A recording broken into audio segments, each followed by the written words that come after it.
Smelly cat. Hey everyone, my name is Carter and I make beauty, lifestyle, and DIY videos on my channel.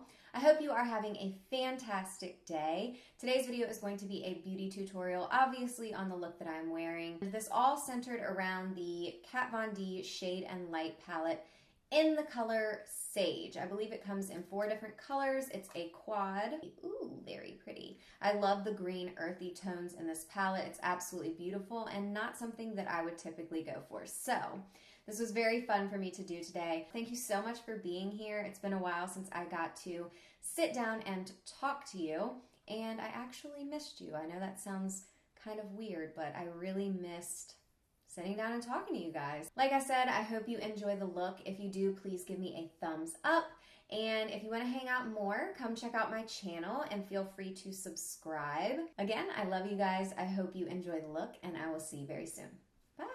So I'm trying a foundation for the very first time. This is the Rimmel Lasting Finish Foundation. I wanted to show you guys my discoloration before we started, so there's a few shots of that. I'm pouncing it on with a beauty blender because I have dry skin. So a kabuki brush really disrupts my dry skin and makes it flaky, you know what I'm saying? So you would probably be able to get a little bit more coverage if you could use a kabuki brush because the beauty blender shears it out. But I thought this was pretty impressive coverage. As you can see, just in my cheek zone where I have the most redness showed through. So I'm pretty impressed so far. I ran a powder through my brows and then I'm setting and shaping them with a clear brow gel.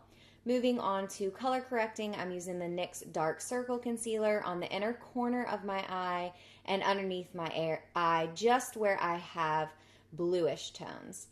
I'm going to be using the Maybelline Fit Me Concealer as my highlighting concealer, taking this in the triangular area under my eye and moving it upward toward the temple. And I'm also putting that in any area where I put my color corrector to neutralize those salmony orangey tones out. So my inner corner, and I'm also going to throw some on the lid where I already have eyeshadow primer to help with discoloration and veins there.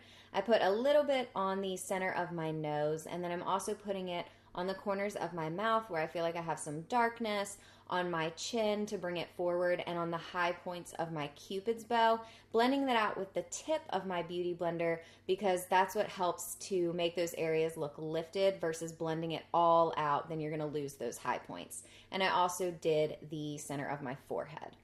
Now I am setting my entire face, under eyes included, with the Makeup Forever HD Translucent Pressed Powder. I will be honest, this is not my favorite at all. I'm just using it because it's what I have.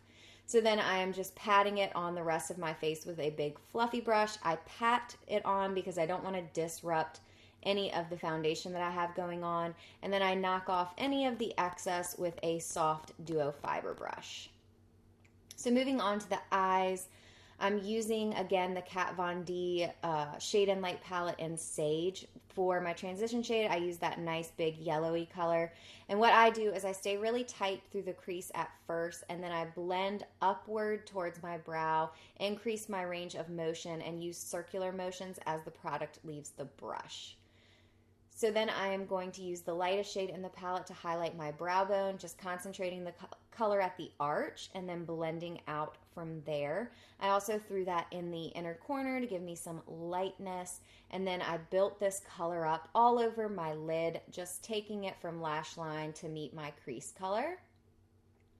And I think this is about the 3rd layer. It is a really nice pigmented shadow. I just really wanted to build it up and make it nice and bright. Then I'm using the dark green color. This is so beautiful, and I'm building it up in my outer corner. And then as the product leaves the brush, again, I will blend it into my crease. And then you can just build this up, the color, just build it up as you see fit. I wanted to get it to a nice dark green color, so that's what I did, but you could leave it lighter. And then I went back in with my transition shade and just smoothed out the edges above my crease to make sure that it was still popping. And I used the Taupe color. It does have a green undertone that's really nice, and I just blended that into my lid color, just keeping this kind of just inside the inner V. Then I went back with a small detailer brush and I touched up that white bone color to make sure it was still really popping. And I used the same brush on my lower lash line to take that yellowy transition shade that we used, and I'm just taking that all over the lower lash line. Then I'm using a small angle brush to do some detail work and just press the taupey color straight into the lashes, keeping them nice and defined and only taking that about halfway through. And then I did go back in with a pencil brush just to soften that a little bit so that it wasn't harsh, and I blended it just a little bit. So now for the wing, I'm doing the flick first. Usually I do my lid first, but I think with the camera it's stressful. So I want to do the hardest part first. But what I do is I just go to the very edge of my lash line, flick it out from there, and then I just start drawing backwards from the wing to connect it to my lash line. I did end up having to go back this day and make my wing match my other line. So you see me thickening up here. That's why I'm thickening up my wing, because it didn't match my other wing. And then I like to keep it really thin on the lash line because I have hooded eyes and I don't have a lot of room there. I'm using the Lancome Grandiose mascara on my top and bottom lashes. I love this mascara so much. And then I'm tight lining. You really want to tight line before you apply mascara, but I just forgot this day. It just makes it a little bit more comfortable, and it can cause your mascara to flake if you do it afterwards. So make sure you're doing it beforehand. I just forgot that day. And then I'm going to be bronzing my face. I'm loving this Tarte brush right now, and I'm using the Naked Flushed in the shade Native. I'm just taking this just under my cheekbones and then pushing the product upward onto the cheekbone. I love this orangey tone with the green on my eyes and the purple that I'm wearing. I just love orange and green and purple for fall. It's so perfect. It matches the leaves, and then you have the earthy tones, so I think this is great. I did the sides of my forehead and my hairline, and then I'm also doing my jawline because I think it makes it look more cohesive to bring that color downward. And then I'm using a nice fluffy brush for the sides of my nose. I use a fluffy brush because I don't want a structured contour at all. I want it to look nice and blown out. I don't want to create any harsh lines on my nose. Then I'm using the highlighter from the Naked Flush again in Native, and I'm using the same brush I used on my nose, but I did wipe that off and make sure it was nice and clean. So I'm just hitting the tops of my cheekbones with that.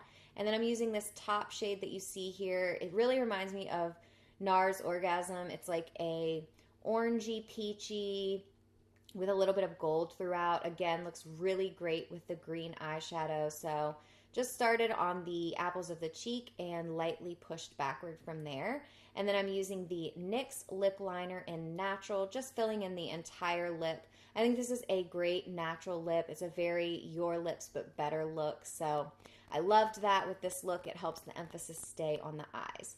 I hope you guys enjoyed today. It was really fun to create this for you. I will see you very soon, and don't forget to subscribe. Bye!